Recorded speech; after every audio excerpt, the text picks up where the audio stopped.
Coming to you live from my apartment, it's Rob Has a Podcast. And now here's the guy who wants to know what's harder, playing Big Brother or watching 3 weeks of Celebrity Big Brother. I am Rob Cesternino. Hello, everybody. Welcome to our finale coverage. Congratulations.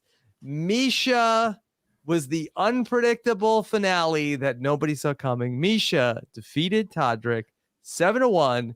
Here to talk about it here tonight, we have the most glamorous podcast panel ever assembled here tonight. First, we have back with us. She is the voice of the people. She's fired up. It's Melissa Deni. Melissa, how are you? I'm doing really, I don't know. I feel like I will say that I noticed this as the votes were being put in the little keyholes. Yeah. I was like, my heart was like pounding. And I was like, why is my heart pounding? I mean, we kind of already know the result. And even if it's the opposite result, like, do I really care? Like, I'm not really worked up, but I was getting worked up. I was like, oh my God, they're voting. What's happening? Like, I don't know. Like it always just like sense memory. Yeah, it's always exciting, the finale, just like the premiere is always exciting no matter what's happening. So I did have a good time watching it. I do feel a little let down by the America's Favorite House Guest result. As much as I love Carson, I really thought Shayna had it, and do 2 phones not do anything for us anymore? I mean, I'm voting on 2 phones every day. It means nothing, apparently. The casuals turned out tonight. They really did turn out for the vote. Okay. All right. Of course, we always turn out for this man who just celebrated a birthday this week. Let's welcome back the great Pooya Zamikili. Pooya, how are you? I am good. About as good as one can be after a lackluster 1-hour finale. The show was stolen by another Big Brother franchise, which we'll get to, of course, in this upcoming week. But as far as tonight goes, it was the outcome I expected. It was fine. There were some fun moments, but mostly it was there. I think this podcast is going to be way more fun than whatever the finale could have offered. So we win regardless. And let's welcome in a man who we owe all the congratulations, because he said back on draft night, he said, give me my 2 favorite players, Misha and Todrick. These are my ride or dies. Wow. Give me both of them. Here he is, the winner. The GOAT is back, everyone. You can't stop me. God, what have we done? Look what we've unleashed. I won the biggest Survivor draft of all time. And I came back. And what did I do? I had the most dominant draft win of all time. Yep. Both of my players, only 2 players, but both of them in the final 2. I won before the season even rang the bell. God, what have we done? Yes. This is going to haunt us for many seasons to come. Ultimately, I have to ask myself that as well, because yes, I did it, but... Did you do it? Yes. What did it cost? Everything. Yes. Okay, Thanos Armstrong, relax. Relax over there. It was inevitable. He's probably been preparing this for weeks because he knew that this was going to be the final 2 for weeks. I mean, really, those clips would have been wasted if there had been another outcome tonight. Everybody should be happy. I mean, this was a night really with no drama whatsoever. That it was like kind of obvious after the first question that Cynthia didn't have a shot to win this thing. They all started bombing all the questions. Nobody was getting anything right. We didn't get any jury questions here. It was very much a foregone conclusion. I think the only mystery was going to be America's favorite player, but here we are. So congratulations to Misha. A dominant win for Misha, not to take anything away from what she did this season. She was a, true comp, just beasted through everything. Yeah. What are you going to do? I mean, that was Taran's second pick. She actually fell. Taran, I think you said on draft night that she's gonna win comps. Yep. I was really hoping that I don't remember who it was that picked somebody. It must have been you, Rob. I think it was me. I think I took Teddy right before. I figured that Teddy is gonna know how to play the game. But I just thought that Misha was gonna come in and all she was gonna do was know how to win comps. Not totally a wrong read. Yeah. Comps are important. Yeah, I feel like this is one of the few wins I think that we can really boil down to competition wins. That's really what got her there. That's really what got her the win. And I think a lot of people voted for her because she won so many things and there really wasn't a chance for anybody to take hold in the game because she just constantly dominated competitions. And go ahead. Go ahead. No, I was just going to say, I don't think we've seen this exact style of play very often win. I feel like a lot of the time it's like a combination of like comps and strategy, or it's mainly strategy, or sometimes it's nothing. But I don't think we usually see someone just like totally beast their way to the end and then just like pull it out. Yeah, I will add, I mean, who knows how this season turns out if Carson doesn't take out Shayna on his HOH. I mean, so I think you have to give some credit to Todrick for this outcome also, where had it not been for him, then him and Shayna don't get to the end unscathed. One of them probably goes out in that week. But once that happens, there was no looking back. Yeah, I mean, ultimately, it ultimately comes down to Todrick in that week. But since he won that veto, he would have been able to save Misha anyway. But it really was just like the cherry on top that they managed to get their biggest threat remaining in the game out by getting Shayna out instead. Yeah. Okay. So I don't know, is there anything to talk about from before we get to the bringing out the final, the jury back on the stage? I mean, they missed, you already mentioned this, but they biffed this one comp. It was one comp tonight. And they had, I think all three of them missed at least two questions there. Complete lack of knowledge with two questions. It was, again, very lackluster. 3-1-1 for Misha. It was a bit of a dullard. Yeah. I mean, this was basically when they came out, they had the booths. It was basically like, okay, if Cynthia has any chance of winning this, it has to be something like what the bleep. And then the second, it was like, okay, so we're gonna read 3 statements. I was like, congratulations, good night. Here we go. I have won the draft. Yeah. I mean, let's just, I guess, start with how frustrating was it that we sat through so much Big Brother in the last week? This is the 5th of 6 nights that we are live after an episode. There have been 7 hours of Celebrity Big Brother on in the last 6 nights. Oh my God. And somehow we didn't have time to hear from the celebrities who came back and had them on the set.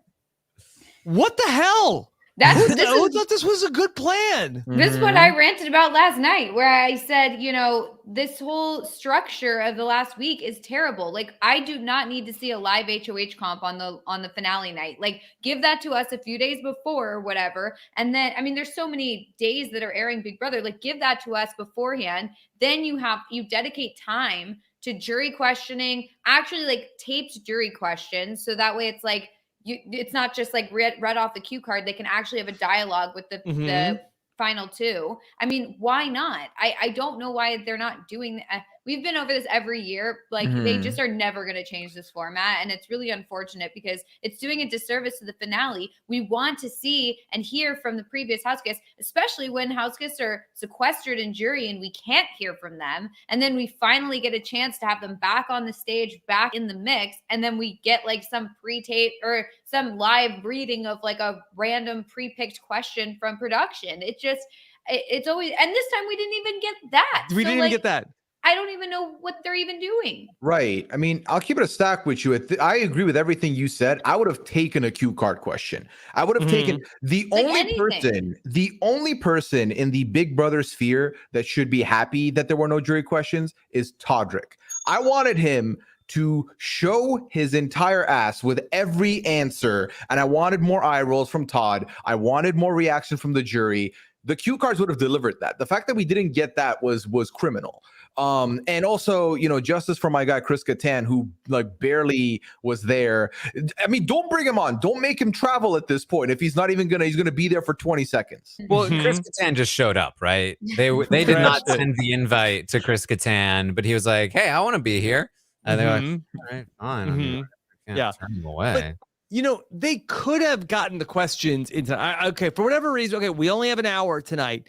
The first segment was pointless of that talking to Cynthia, Todrick talking to Cynthia of, hey, and Cynthia, in case you win, you should take me. Like, we could have started like, all right, the final three is standing by. Let's go. Let's get to the HOH comp. I mean, they could have, they had 10 minutes that they wasted to open the show. Right. I mean, it's like if it was a big drama of like, oh, they're both vying for Cynthia to take them, then it'd be like, okay, maybe, because then if it does come down to Cynthia, it could be very interesting to see what she ends up picking. But there was no big drama. It literally is just Todrick being like, I hope you pick me. And she's like, yeah, I will. Okay. I think I have a slightly different take on this, which is that this was the first finale in a while that we were 55 minutes in, and I was like, oh, it's like almost over. I haven't been bored. I haven't felt like I wanted to fall asleep. Like it actually moved. And I appreciated that. And I do think that part of that is that we didn't spend a ton of time on like a jury roundtable and jury questions when they're just reading from cue cards. And instead we got right to it. They cast their votes and then we read the votes right after. That was awesome. And it made me think, for me, I think I think I would rather not have questions if they're just going to be cue cards, because that doesn't give me anything. It really just makes me bored most of the time. So I actually think I prefer if the questions are going to be terrible, don't even include them. It's a waste of my time. I don't know. The one thing I like about it is that we do get to hear from the final two, like if we get them actually talking about their game and like being able to express themselves, but then we do get.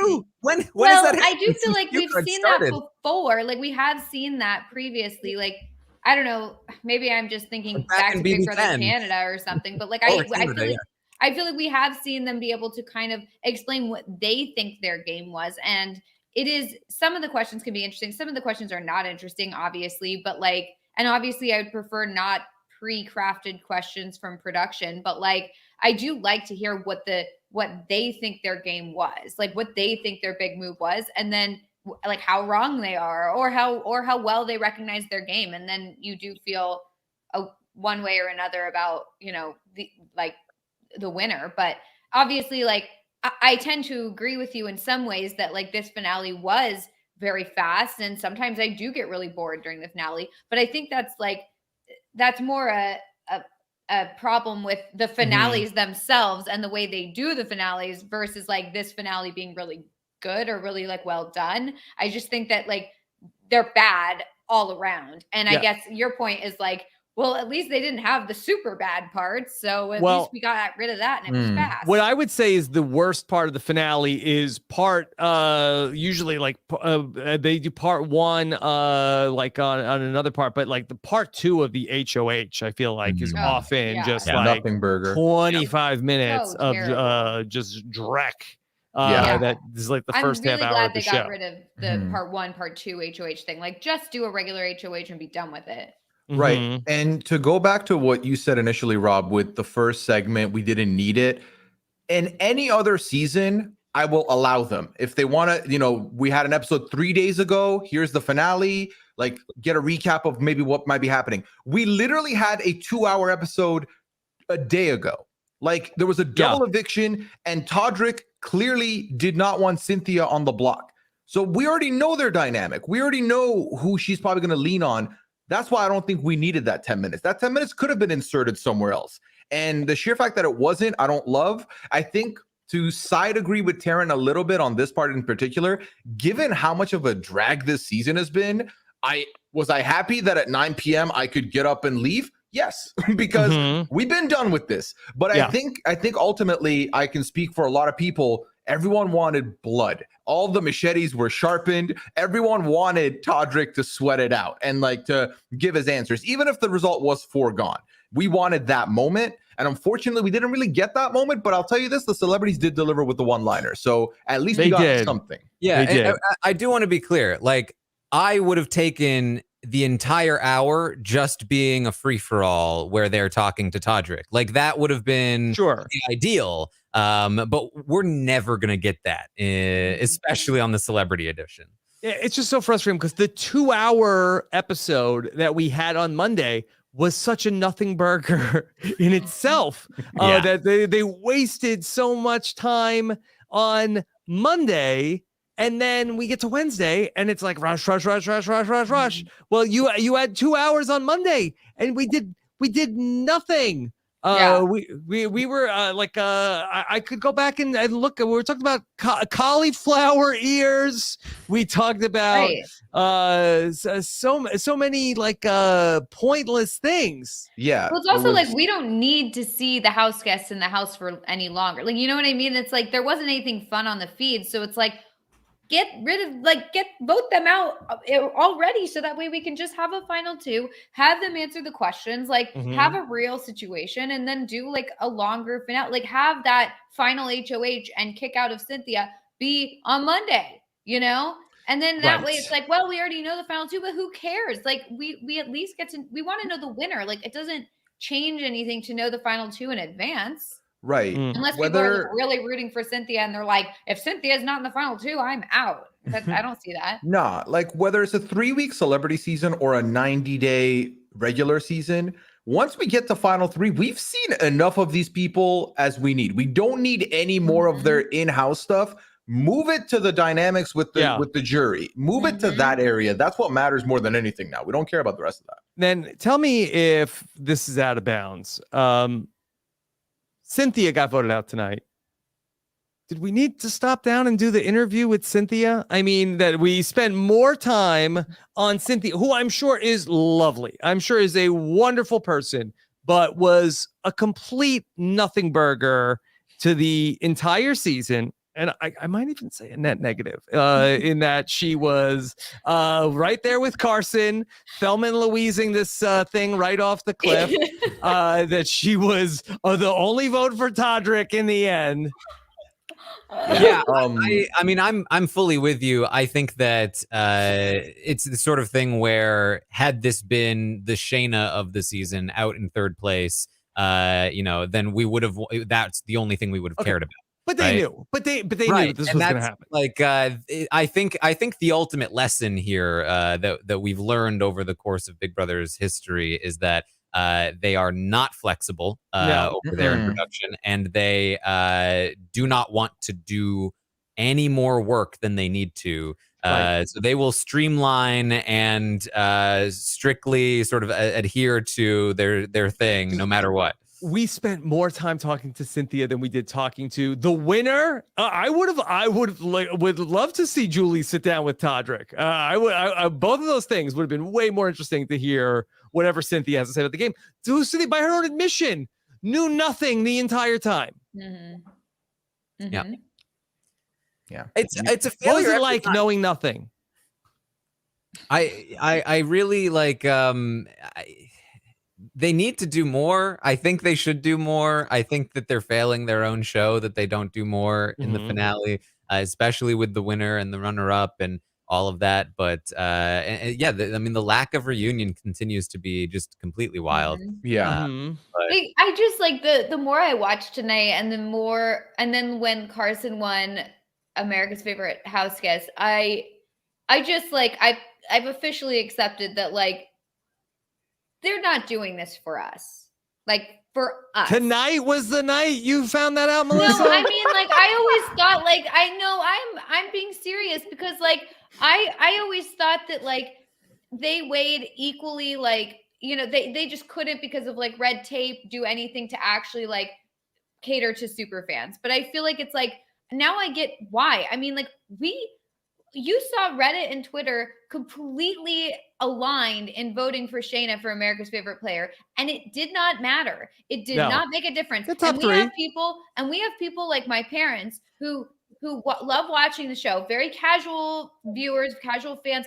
They were like Carson all the way, but they won't even pick up their phones to vote because they're like, who cares? So they want Carson to win. They're not even going to vote. That's probably like half the casual viewers are doing that. I don't think most people are like, oh my God, I must text this number. So you've got all these people who are casual fans. Like, so then you multiply that by the people who actually did vote for Carson and he won. I mean, like, why should they care about us? We clearly are in the minority. We clearly are just a small little fraction. Like the super fans are a small little fraction. Why would they care about us? They obviously should, I guess, cater to the main viewing population, which is not us. And I really didn't, I didn't get that until tonight. I really thought we had like, no, I really did think that like the super fans were like a huge portion of it. But I guess that's only for Big Brother Canada. Like, yeah, well, if I could, speak to the numbers a little bit, and as somebody who has been in this space for 12 years now, doing Robin's podcast, like I could tell you, like there is a finite number of the hardcore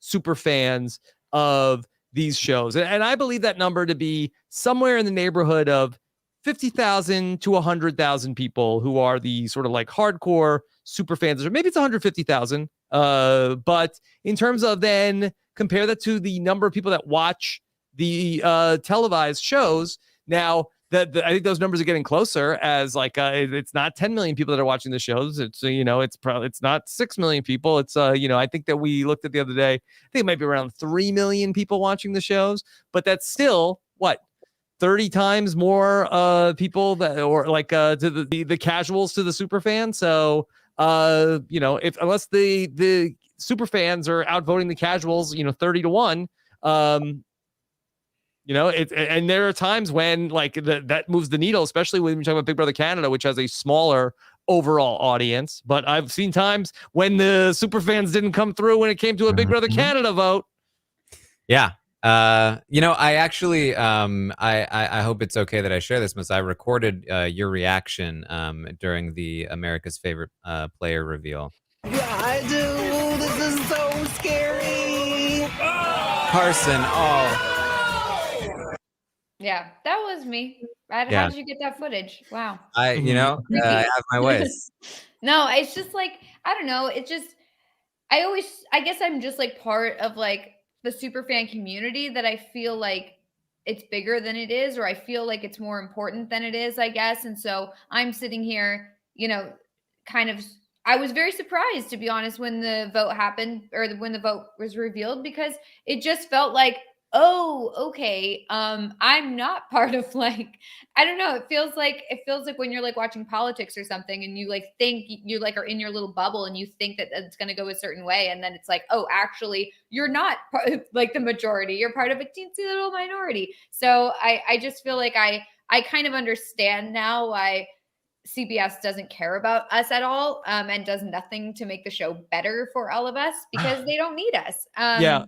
Whereas someone like Big Brother Canada, like they do care about us. It does feel like that. It is interesting to think like in the room, like in the production trailer, they're like, nailed it again. Good. All right. Good Fist job. bump, everybody. Another season in the books. Killed it. We killed it. Yeah. We nailed it. I will say, Taran, as you pointed out, like these late season shows, Carson had an incredibly strong recap episode on Saturday night. Shayna, they showed her doing crystal stuff and the levitating. Carson was all over the recap episode the other night. Yeah, and I mean, even just me watching the show, every time Carson shows up, I'm just like, he's so great. He's so funny. I do love Carson. Don't get me wrong. So yeah, I mean, I think that's really, that like you can't really beat that when it comes to the casual vote. I really thought that Lamar would come in strong with it, but top three. He wasn't top three, but I wonder if he was second or third at this point. If I'm curious too. We'll never know. Yeah. Oh, yeah. By the way, his suit was so nice. He looked so good. I was very impressed. And everybody looked so good. They all did, Julia was yeah. right. So glamorous. So glamorous. Clean up. Let's talk a little bit about all right, we got through Cynthia. Okay, Misha versus Todrick. They did not get questions, but they got to give speeches. And Misha had like certainly, a fine speech.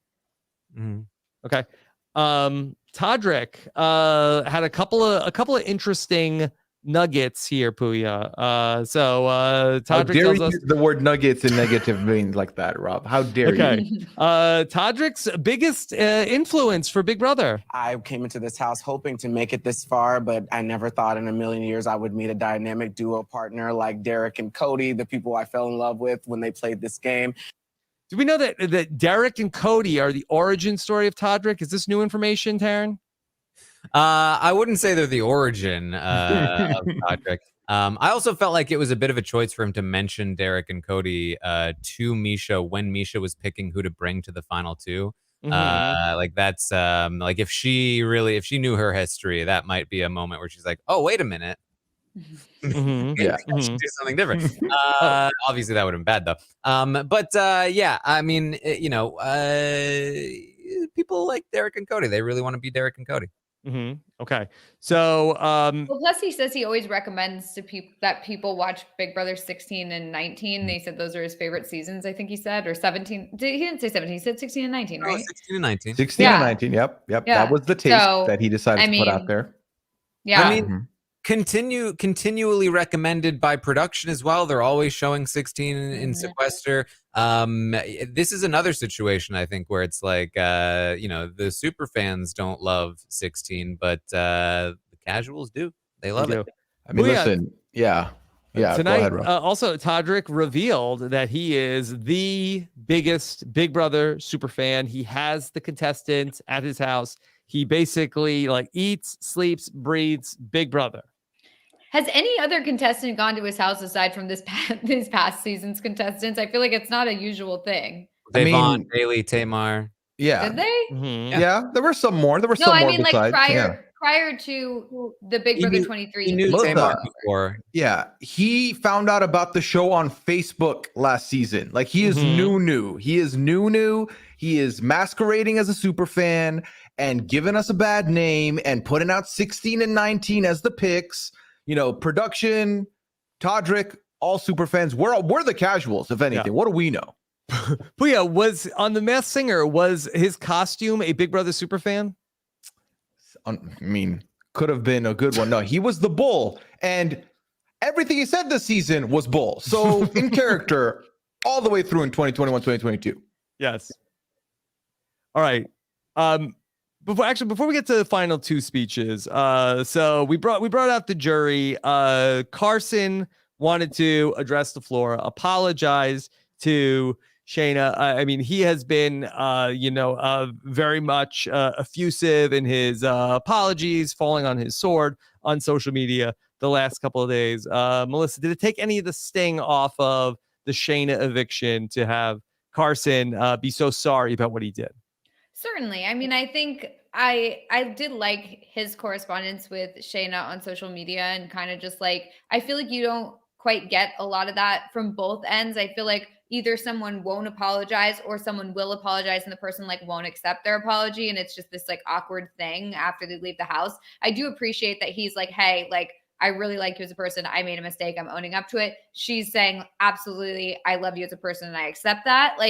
I do appreciate that because I do feel it's kind of leave the drama in the house. And once you get out, kind of let it go or else it's just going to haunt you. So I did like that. I appreciated that. And yeah, so I think Carson's a great person. And so I'm not mad that he won. I just I do wish Shayna had won, which was that's all it is. And I don't want people thinking oh, Melissa hates Carson for whatever reason. I think he's great. I've loved him since the first Queer Eye. I was obsessed. So yeah. Okay. Please nobody drag Melissa for not being a Carson fan. I mean, I think think you're good if it was the casuals that voted him for AFP. They're not watching this. I don't know if I'm ever good. There's too many draggings that happen, so I have to watch myself. Okay, please leave Melissa alone. Just leave me alone. Yeah, come on. All right. Then we also, we checked back in with Shayna. How's she feeling about something? And Julie realized she missed a very important question when she spoke with Shayna in her exit interview the other night. And I know you've been a lifelong fan of this show, and you have been through the pageant circuit. What's tougher, competing for Miss New York or Miss USA, or competing in the Big Brother house? Yes. You just know that for 9 days now, Julie has been beating herself. I can't believe. God, stupid. God, that's actually I lied. That's not the last question. I almost forgot it. I can't believe it. Okay. Hey, Allison, hold on. Can we look? I really need to ask a question. You do over. Can we just cut the jury questions, because I need to ask them some questions. I really need to ask. What's more difficult? That's the question I need to ask. Can we do that? Mm-hmm. If you want, Julie. Yeah. What you talking about, Julie? Yeah. So I will say, I suspect when Shayna went through Miss Universe, there were less people making smart comments about what she was wearing. Well, I mean, low key, you're not missing on that one. Probably. That could be facts. Yeah. Yeah. Might have been, less emotionally traumatizing to go through the pageants. Okay. Then we got the real speeches. I mentioned Misha. Todrick talked about, he referenced the cookout. Don't vote for him because he's black. Don't vote for him just because he's gay. And he talked about how the relationship that him and Misha had in the house. Boy, if there were more Misha and Todricks in this world, it would be a much better place. And I think that that's what everybody watching the show probably was thinking. Why couldn't there be more Mishas and Todricks in the world? I also loved how he usually the line is like, if there were only more people like you in the world, this world would be a better place. And instead he's like, if only there were more people like you and me. Like, it's like he had to sit there and be like, if only there were more me's around. It's like, that's not really how you're supposed to say it, but okay. Mm-hmm. Yeah, Todrick's speech is actually really funny. If you heard his practice speech to Cynthia, because it was longer and he needed to cut down the speech to fit the time constraint. And his longer speech was actually, and I put this not to mean that like it was good, but it was better than what he did tonight, because he was actually able to speak through all of the points. Still really bad, especially considering his audience. But watching his speech tonight, knowing what he wanted to say, it came out like he was rushing through every point, and he was saying things like, I really want to use the money to make art for my audience. Can I play that clip? I would love to use that money to make art for my community, for my fan base. Thank you, Todrick. Okay. Do Wizard of Oz costumes count as making art for your community? No, I don't think so. For him, probably, because he'll make a video of it and post it online. If he and then does something with it. Yeah, that's making art. Mm-hmm. Art for my fan base. Yeah. Yeah. What he's trying to say there, what he said to Cynthia is, I didn't come into this house for my own personal, financial gain. I don't have kids, but I do have millions and millions of young, impressionable LGBT artists that look up to me. And if I win, I vow to use the money to create art for that community that I love so much, which is also okay, but actually makes a little bit more sense than, and I vow to use this money to make art for my people. Like it still is not great because I feel like it's like he's just gonna make art, like meaning he's just gonna like do his own project still. It's like it's not like I'm gonna use that money to like donate to my community or whatever. Like it's literally just like I'm gonna use that money to keep doing what I'm doing. Yeah, what he's saying is he's going to invest in his own business and continue to produce content. But he was at least able to kind of pretty it up to Cynthia. Whereas in this speech, he was just like stumbling through like the basics.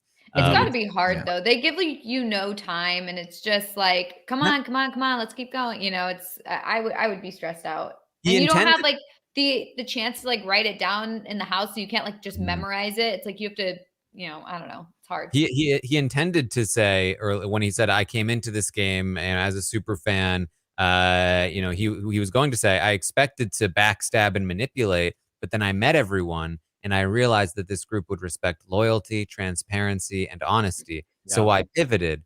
And Cynthia gave him the advice, yeah, you might want to cut that part. Smart. Yeah. Okay. So. All right. So Julie asked everybody to vote. And when you vote, put your key in the box, but don't give away necessarily who you're voting for. You can give us like just say something, and every single person like very much gave away what they were doing. But it was great. It was the best part of the episode. That now? Oh, easily the best part. Yeah, I thought Teddy's was great. I had seen her tweet that. Okay, let's hear it. Here's Teddy.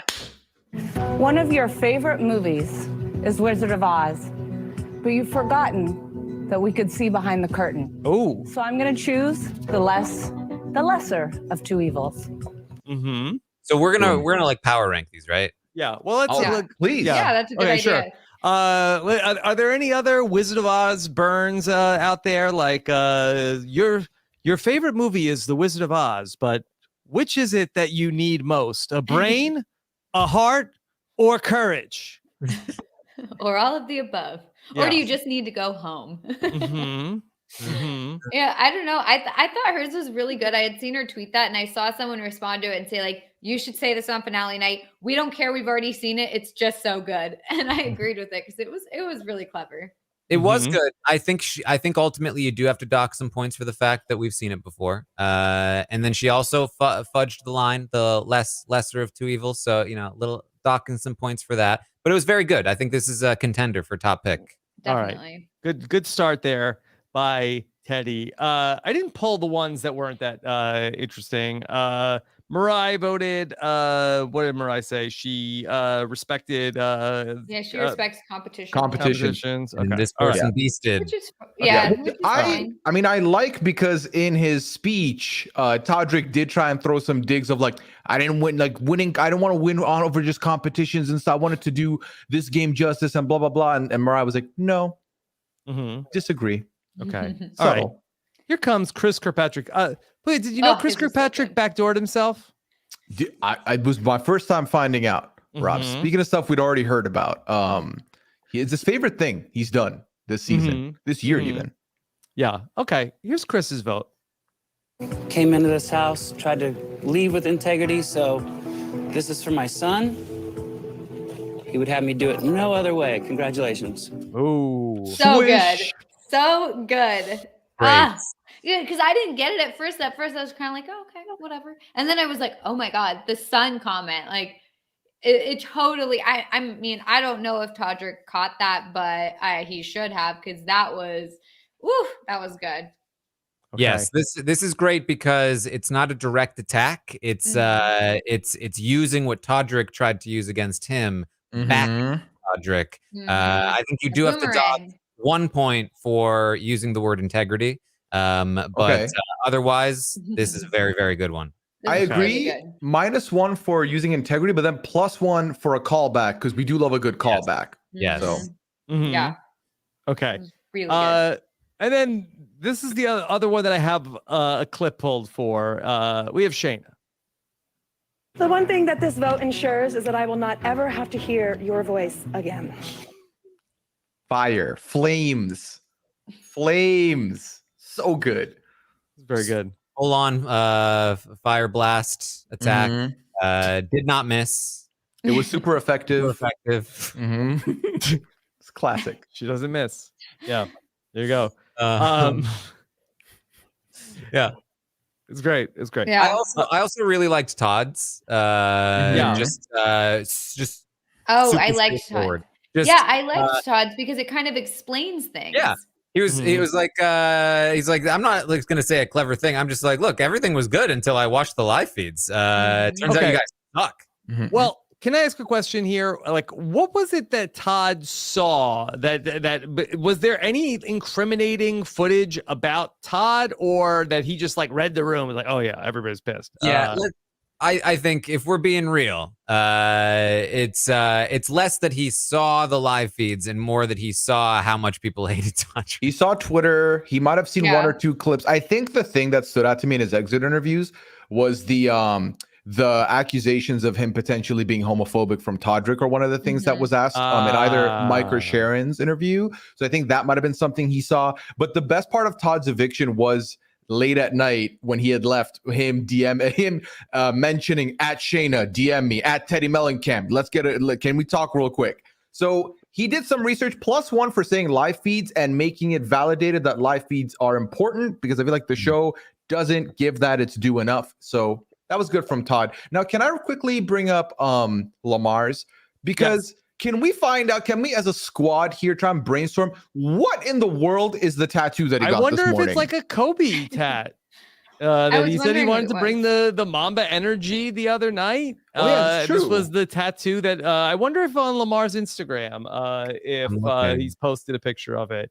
Or maybe it's not fit for to be. When you get a tattoo fresh, it might be a little bit like, not camera ready potentially. But I also feel like if you're gonna mention it on live TV and say you're basing your vote on that, like you should at least like post a photo of it or something, like so that way people can be like, oh, that's what you're talking about. So the chat is saying Mamba mentality tattoo. That makes sense. Okay, that 100% checks out. Okay. Yeah, that's gotta be. Okay. So just and then with Todd, I was a little uncomfortable. I wanted him to take his jacket off. I felt like he was like getting ready to run out the door. I didn't even notice. What do you mean? He had his jacket on the whole time, like Todd. Like a coat? Yeah. Oh, I didn't even notice. Rob, man's not hot. When man's not hot, the jacket stays on. Come on, we know this. We learned this. Yeah. Oh, you think that because of the booty do? No, I don't know about that. Rob. Yeah. So that is coming from you. I didn't say that. Yeah. I mean, Lamar said it. Listen, well, now you just said it. When Twitter tells Todd what Rob said, I want you to know, Todd, we didn't say that. The person in the top left said it. We're good. We had nothing to do with it. On the live feeds. We disclaim Rob from Rob Has a Podcast. It's now just Has a Podcast. He's been canceled. It's over. That's it? That's what I'm going down for? Hey, you know Todd Bridges should take his jacket off? Of all the things that could have taken you out, it was Todd Bridges. Shocking that it came down to this, but oh my God. Cancel culture, it's can't over. believe it. Oh my God. Okay. I did also enjoy Carson going up.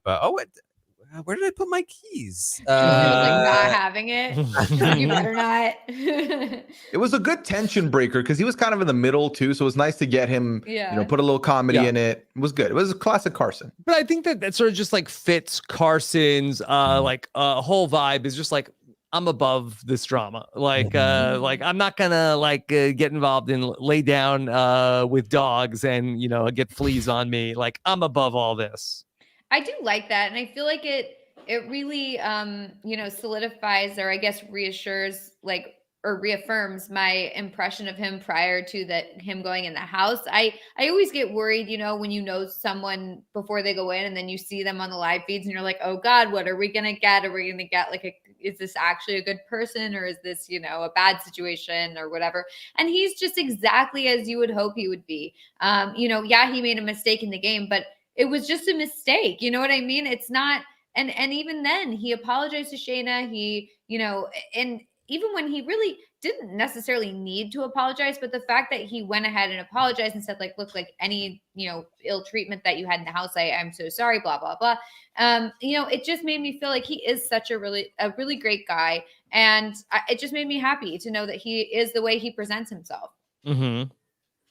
Okay. Actually, even more so, he bakes. I had no idea. Mm-hmm. Okay. It's even better. All right. So now are you saying that you get where AFP is coming from?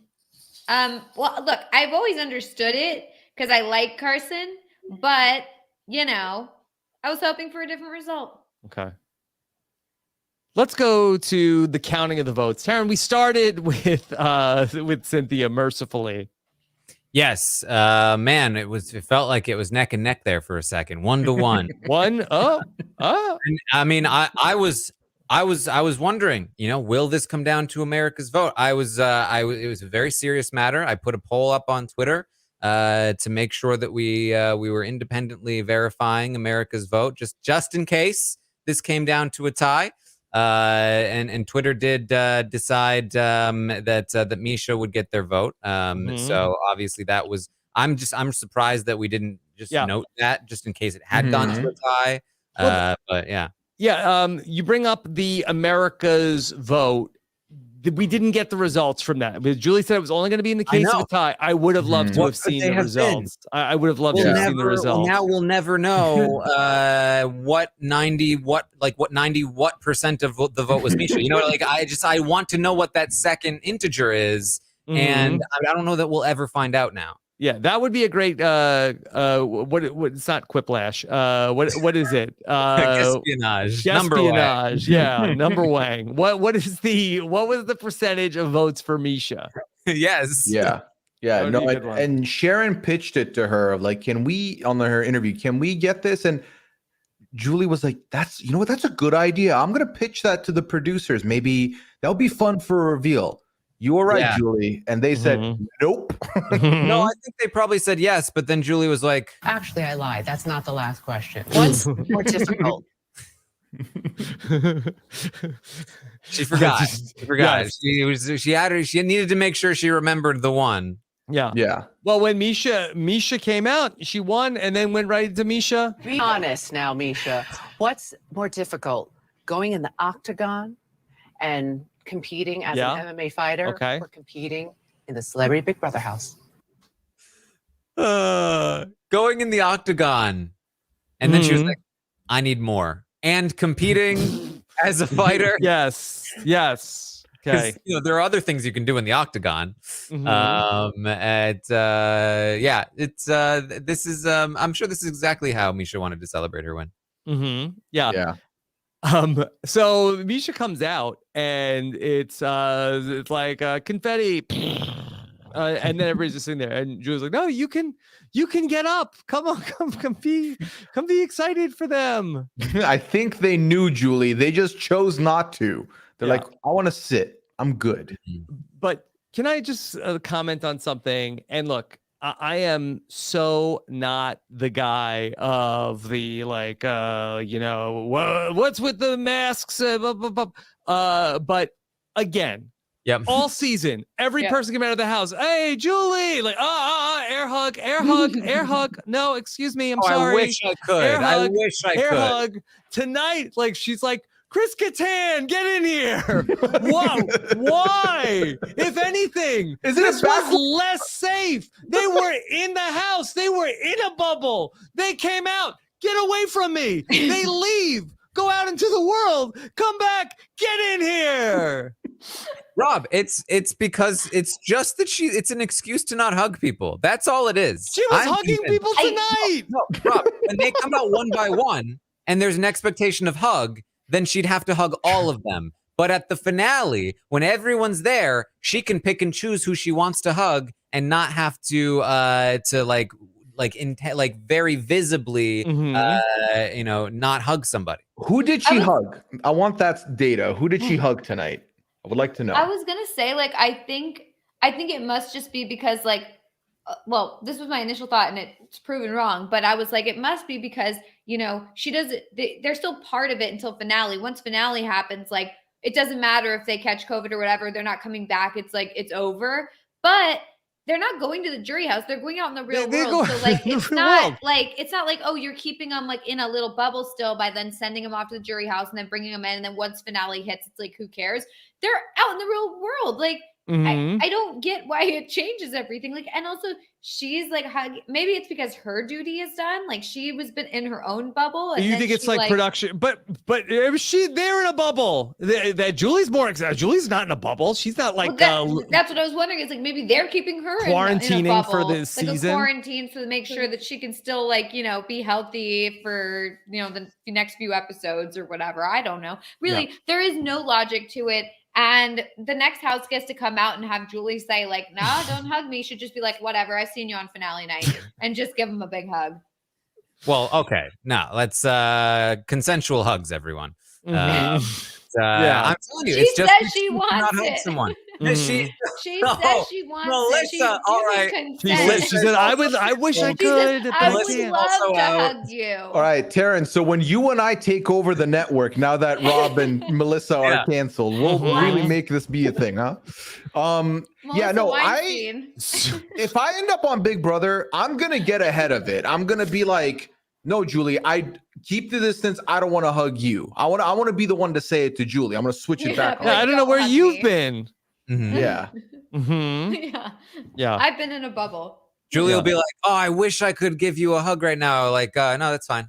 You're good. I don't want to hug you anyway. Julie, would you mind putting a mask on? I'm a little. I've been in a bubble. Yeah, I've been quarantining here for a couple of weeks with my friends. They just drag the chair back, just like sit further away. Murray, do you have a mask? Yeah. Okay.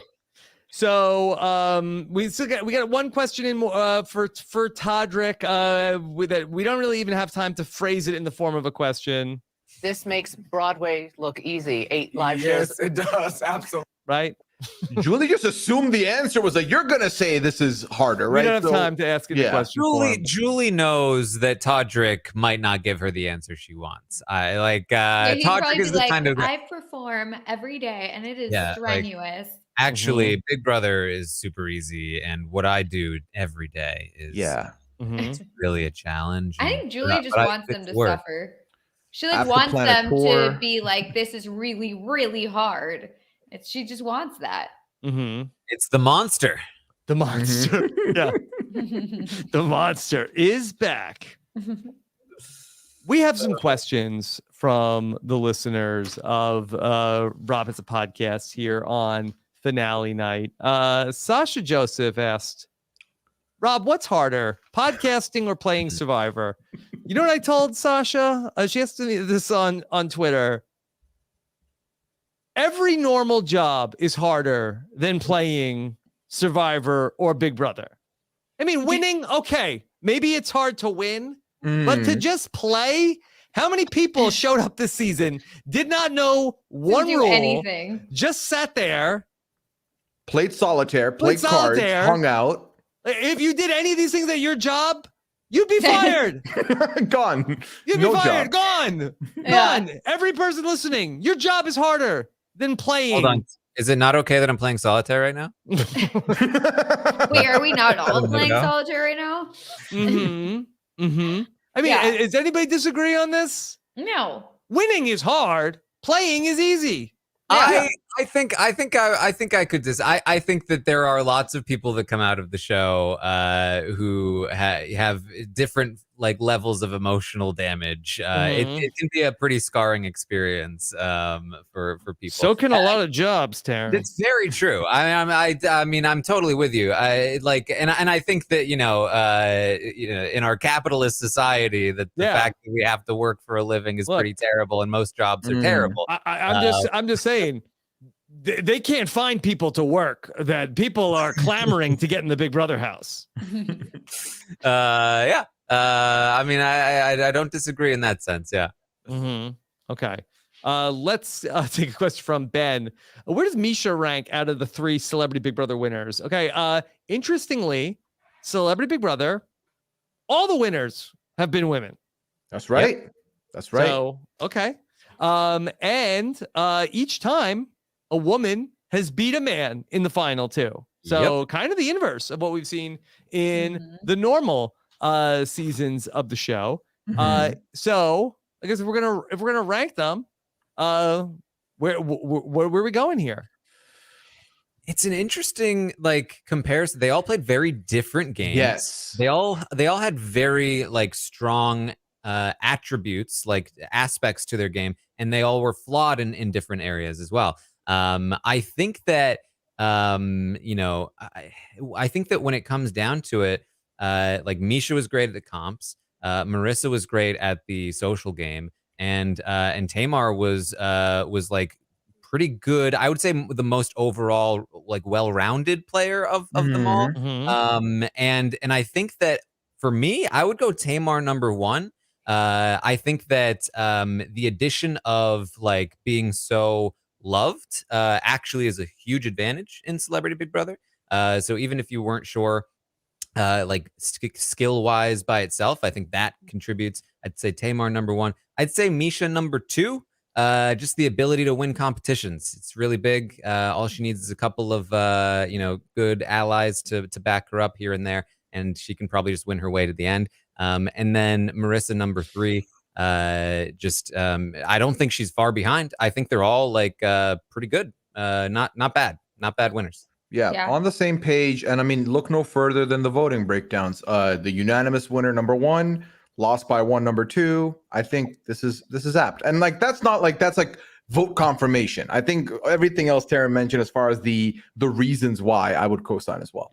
I think the one thing though to consider is like competition, like their competition, not the competitions that they win. Like I do think that in season 1, Marissa had a lot harder competition, or a lot like better players that she was competing against than The field, right. this season. So I do think that while Misha was very good at winning competitions, I think in terms of who she was playing against, it really wasn't that hard for her. There were a couple people that wanted her out, but for the most part, she really didn't have a tough time at all. So I do think that taking that into consideration, like I think I might rank Marissa higher just because, you know, of who she was competing against and the fact that she still won, even though she had such strong competitors on her season. Okay. Let's go to Samantha. Which juror do you think had the best statement when submitting their votes? Taran, I know you said we wanted to rank them. Did we end up with an official winner? I think my vote has to go to Kirkpatrick for the callback. Oh. I think the not the direct attack, but the sneak attack from the side. I thought it was great. Can't Shayna win something tonight? Poor Shayna. Shayna would be easily like the top 2 is Chris Kirkpatrick and Shayna, no doubt. But again, it's the callback, Rob. We are podcasters. We love a good callback. I love a good callback. So it takes it. Even though I think Shayna's gets like the best like roast material. Best roast of the night came from Shayna. But this subtlety with Chris Kirkpatrick, listen, he backdoored himself, Rob. Give him something. Give him a crumb. Okay. Yeah. It's a crumb. Okay. Jace Eaton, why did Todrick run off the screen after the voting took place? I've never seen that happen before. I must have missed that. Did he? I thought he just had to go to the bathroom, but that might have been it. You know, I thought he figured like now's my chance. I'm going to go to the bathroom, but it's possible that something else happened. Yeah. When do we think Todrick gets the phone back? I probably already has it. Yeah, he already has it. What does it look like? What does it look like when the return to social probably media? Saying, let's keep that off for now. I think it was like it probably went something like do you want me to delete Twitter or do you want you to delete Twitter before I give you this phone back, Todrick? And he was like, you can do it. And then he took his phone and Twitter wasn't on it. Yeah. His Twitter, like his account is still there. He might have deleted the app, but the account is still there. I did just check. Will we have a Notes app statement from Todrick in the next 24 hours? No. Like what? An apology Notes app or just the My Journey Notes app? Apology. No way. I could see a My Journey situation. Yeah. What's a My Journey? Melissa, could you explain My Journey? So just like a hype video. I think mainly like a video being like, never explicitly apologizing for anything, but just kind of like trying to give like an explanation of like, oh, the house, it's so hard in there, you know, you never know what's going to happen, blah, blah, blah, you know, that sort of thing. But I don't think he's really going to explicitly like apologize for anything. No, I think it's going to be like, hello, my toddlers, we're out here. You know, it was a journey, but we've got the tour coming up. The big world tour is happening. Here's the links to that. I think it's going to be full, just jump back into the business. I really don't think, especially after the reception from tonight, and I think he'll get the heads up. I don't think he's going to acknowledge anything for a minute. I really don't. I think that's right. Like he's not a stranger to this sort of thing. I feel like if you're new to it, you feel like, oh, I gotta say something. But if you're not, then you kind of know that you should. Okay. Let's check one from K and T. Favorite awkward interaction between the jurors' final two. Todrick force shaking Lamar's arm, or Catan introducing himself to Julie. Catan hopping off of his stool. I didn't see any of these things. Yeah, I mean, I certainly saw Catan hopping off and running to go to Julie. Did we see Todrick force shaking Lamar's arm? I think that Todrick seemed a little bit hurt when the Lamar vote came through. Well, I think that's when he knew for sure that he wasn't going to win. He knew that he would beat Lamar and Todd. I mean, to be fair, I think he knew based on what people were saying. The fact he didn't get Mariah as well was like a huge right out of the gate. So I think he knew, but he wasn't expecting for sure Lamar's vote. But that's just the moment where it's like, okay, I can't delude myself anymore. There's no possible way I can win this without Lamar's vote. Okay. Here's one from Candy. Do you think any of the jurors talked to Cynthia before the vote? She seemed less enthusiastic about her vote for Todrick when she stepped up to the table. This isn't Candy Burris, is it? We wish. It is. Yes. About her friend Cynthia? I'm just going to assume it is. Yes. Hello, Candy, I love you. I think that she didn't get a chance to talk to people. I think that she just heard the statements and was like, I mean, I haven't heard enough to like change my conviction of how much I love Todrick, but I'm a little bit concerned. Yeah. I mean, I'm going to vote for the person that's been there for me, you know, when I needed him. Hopefully that's not bad. Yeah. Yeah, I think definitely Todd's statement about like, you know, watching the live feeds and seeing that like you don't have to talk bad about people when they're not there anymore. Like I could definitely see that affecting her opinion of them, but not knowing what that means really. And so I think she was certainly less effusive of her like Todrick praise and was more just like, I guess this is who I'm voting for. But yeah, I think it certainly was like getting to her a little. Okay. And then Jamie says, where does this jury fall on the list of most bitter juries? Again, like, I don't know if this was a bitter jury in the sense of like, Todrick should have won. You were all bitter, but they were pissed. I don't think that's a necessary qualification for bitter. I think that, you know, bitter juries are juries that are very angry.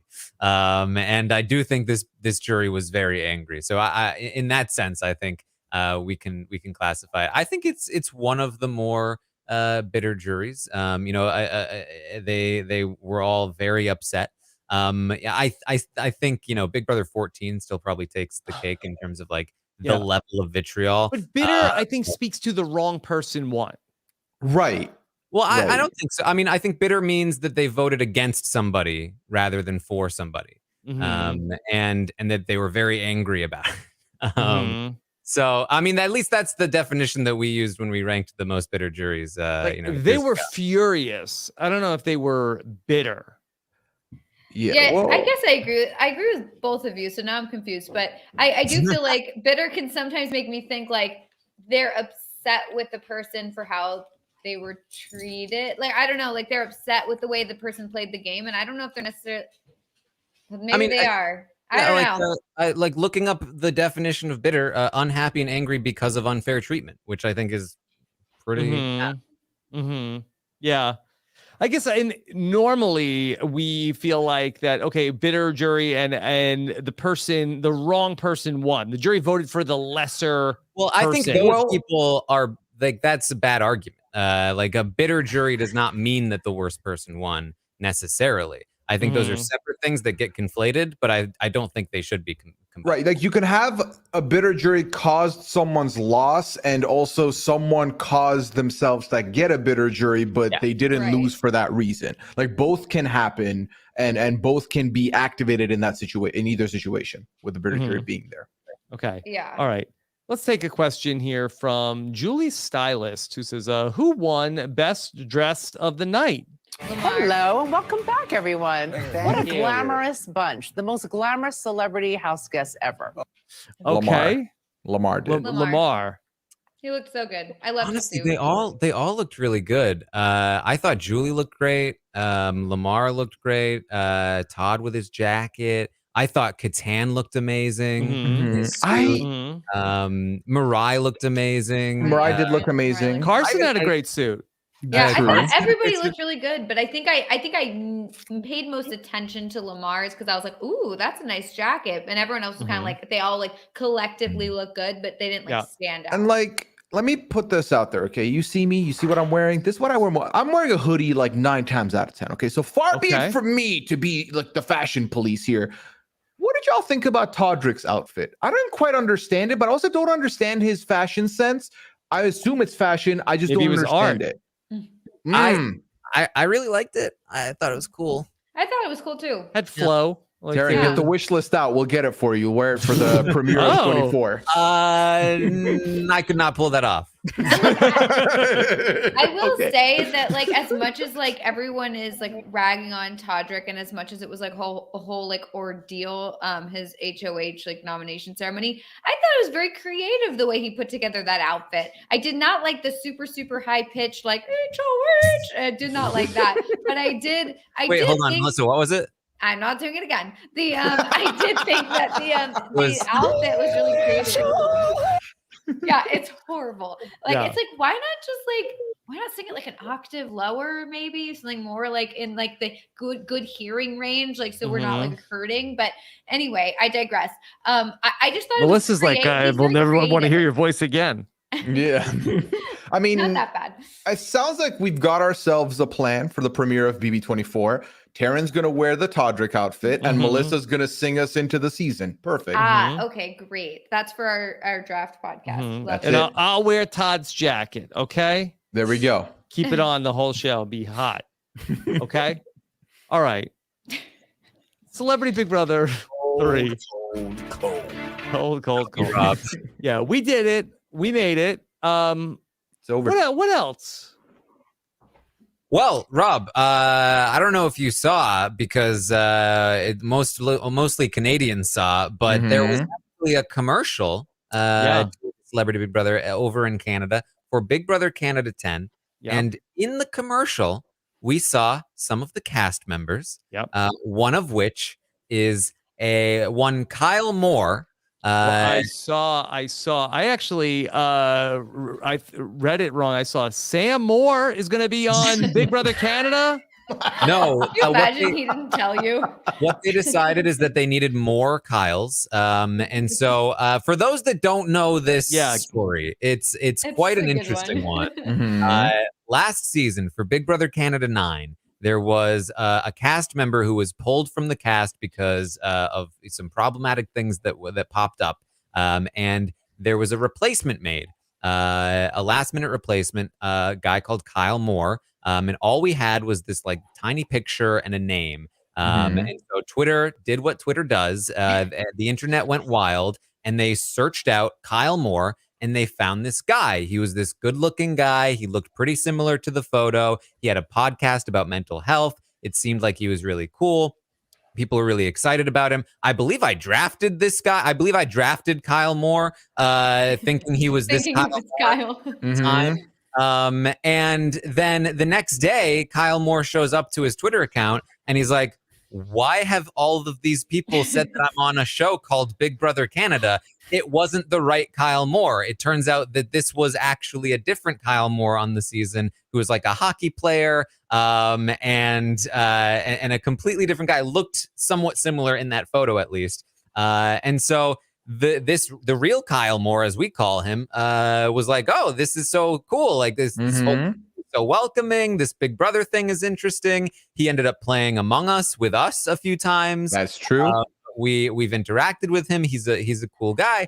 And now the real Kyle Moore has been cast for Big Brother Canada 10. Okay. Will this backstory be part of the show? And if so, will they say that, like, actually last season there was a guy who had the same name as me and he got canceled, and then people thought that I was him. It's in his bio. It's in his bio. I did read it. One of his things that he mentioned was that, you know, people on Twitter thought it was me. I could see it in his intro package for sure. I can see him bringing it up there. Funny. They should absolutely talk about that. And Pooya, this Sunday, will you be inviting old Kyle Moore to play Among Us? Hit the Uno reversal. I have actually played Among Us with both Kyle Moores. Oh my God. Karen has. That's so funny. My jaw dropped on the floor when I saw Kyle Moore. I was like, oh my God. Because I saw Pooya's tweet earlier today where he was like theorizing. First of all, did you know? No.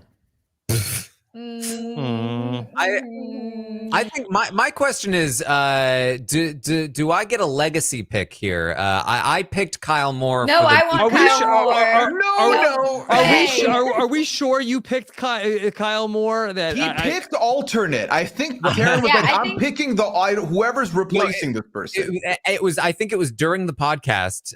People found this Kyle Moore and they were like, "This is the guy," and I like they were like, "He's got a mental health part," and I was like, based on that information, I was like, I'll pick this guy. Karen, I mean, as the champion, you get to pick the draft order. You put yourself first, pick him. I just think it should be a free pick.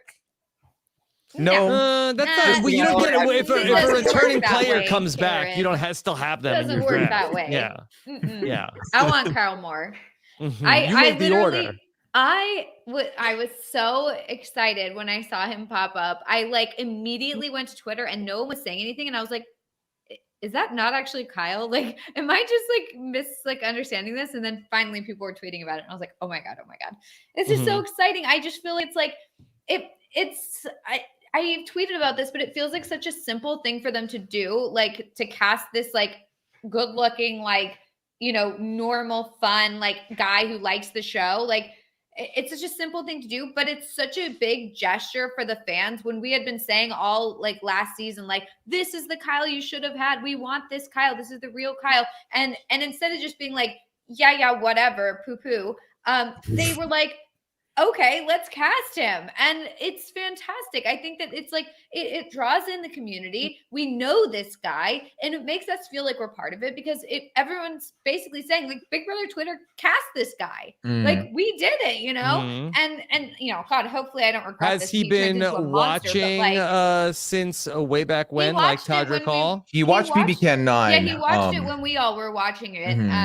And was like commentating on it and like being a part of like the Twitter scene. So I don't know if he's done like his homework, but I do think that he knows the show and he knows the community and he knows, I think, what he's getting into. So I'm very excited. I think this is a great move on Big Brother Canada's part. And, you know, it really makes me pumped for the season. I'm really excited. Yeah. And like, you know, this is different than knowing someone from like our community who like is actively either podcasting Big Brother or has knowledge of the show. Kyle, we know exactly when he learned about the show, when his Twitter mentions blew up because BB Twitter was like, you're one of us now. We forced him into the circle. So win or lose, whether he does amazing or not, we know he's an amazing guy. So it's going to be fun to watch him experience this, and it's going to be fun to watch him. And whether he wins, which obviously we'll be rooting for the homie, great. If he doesn't do well, I know exactly why, because I know how much he's, you know, had the knowledge of it. It's just going to be fun to watch him, knowing that like he's going to enjoy himself. So thumbs up. Yeah. Okay. Anything else about the world of Big Brother before I tell you what else is going on? I mean, I'm just if you have not checked out Big Brother Canada and you just sat through 3 weeks of Celebrity Big Brother, you're doing it wrong. That you should be watching the Canadian version. That should be your priority over the celebrity version at this point. And if you're still here watching this podcast at the end of Celebrity Big Brother, then you're down bad for Big Brother. Okay, you watch the definitely Canadian should be version. watching the Canadian version. Yeah. Big Brother Canada 9 was excellent. It's not difficult to watch. That might be a big barrier for some people, but it's very easy, especially if you can watch a podcast, you can watch Big Brother Canada. So I definitely recommend you check it out. Okay, well, let's They're talk saying about in the chat that there's a RHAP patron that got on this season. Okay, well, we have to. We will have plenty of time to talk about that. Let me tell you about what's coming up here. First, we have one more Big Brother celebrity podcast to do.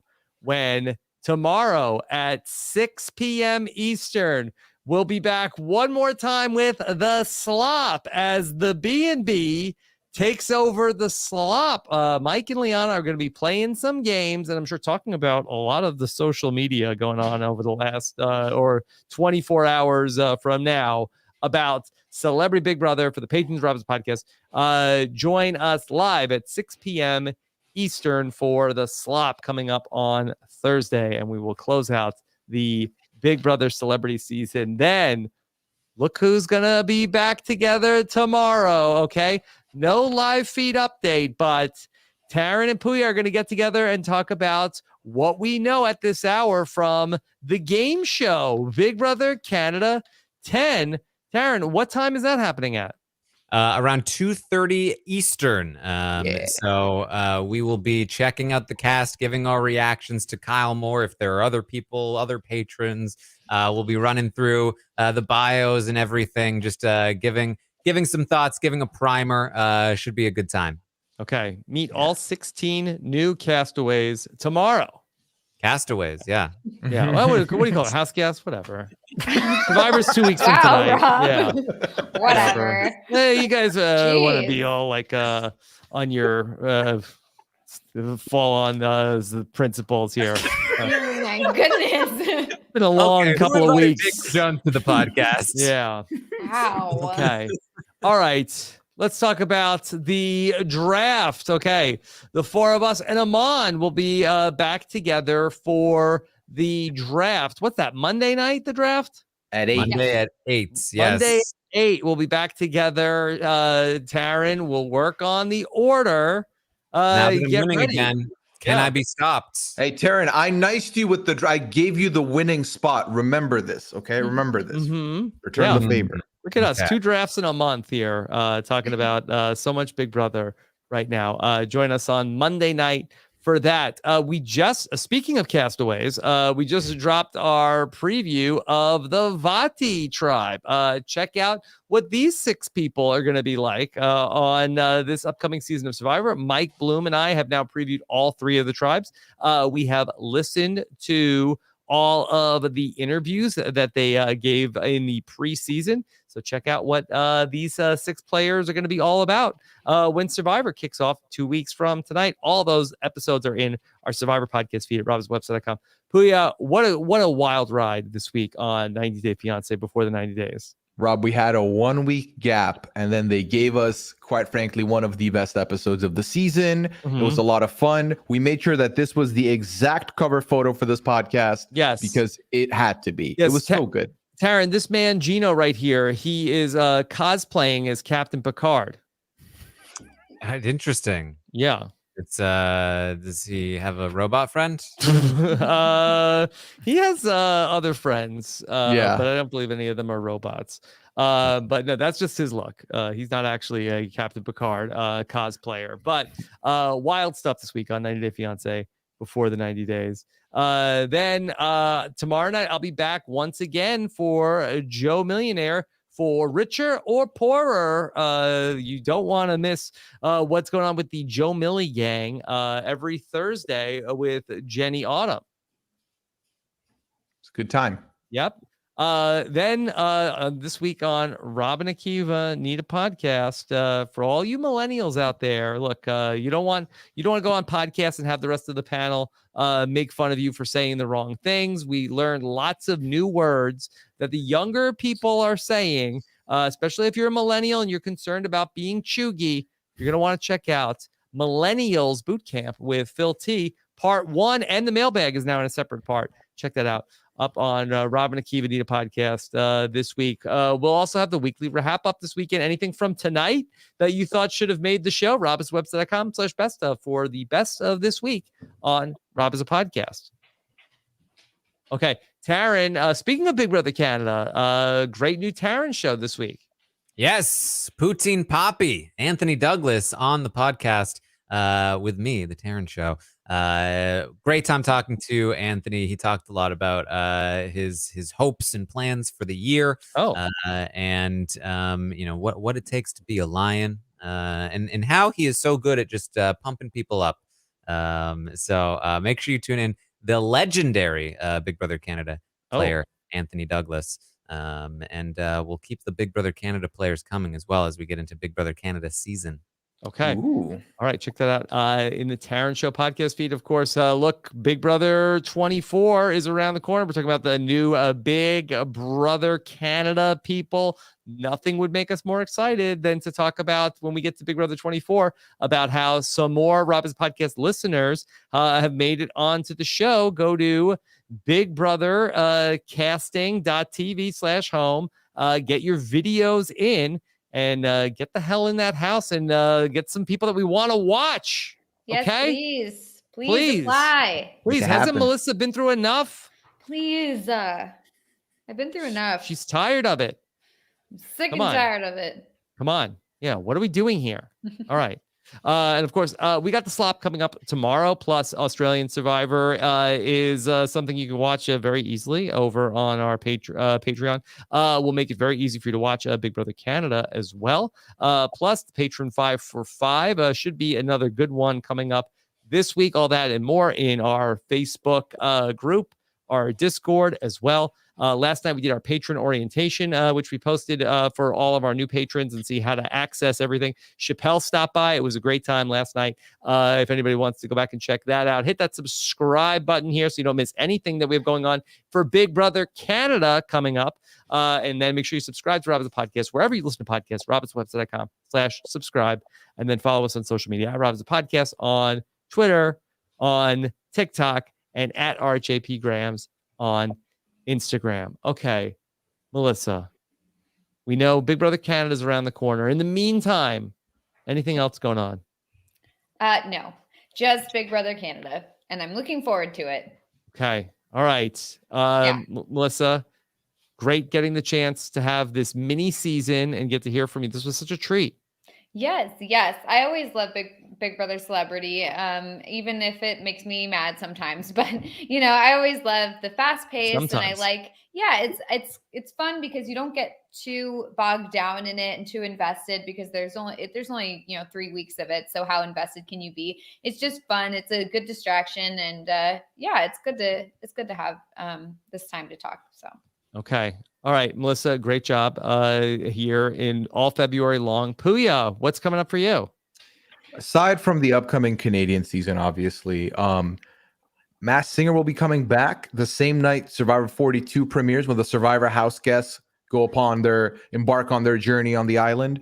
Masked Singer will be back with season 7. I'll be doing that with Liana Boris, of course. And then Bel Air has started and has been going strong. Chappelle and I have dropped 2 episodes so far over on Post Show Recaps. We're recording episode 3 this week as well. That'll be coming into your feeds in the next couple of days too, so definitely check out for that. And obviously, Rob, you and I will be back talking 90 Day Fiance once again next week. If anyone wanted any extra information on Big Brother Canada, definitely check out, obviously, the RHAP Discord. Also, check out Hamster Watch on Twitter for some extra instructions if you're trying to look for other ways of, getting your access there. And let's just get excited. This season is behind us. We don't need to talk about this anymore. We're pretty much done. On to better things. Okay. All right, Pooya, great job once again. Thank you. And then Taran, for you, the end of really a sprint more than a true marathon. Yes, we got through the sprint. We're exhausted, but we made it through.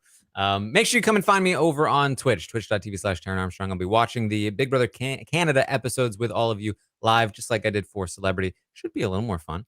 So that'll be a good low time. Bar. As Pooya mentioned, if you need help, come over to the Twitch channel. I'll probably be doing some kind of Big Brother Canada stream at some point to help out anybody that needs help watching the show. You can also find me on Twitter at Armstrong Taran. I'll tweet out something that should help as well. And the Taran Show, Raised by Wolves. Find me on YouTube talking about books and stuff.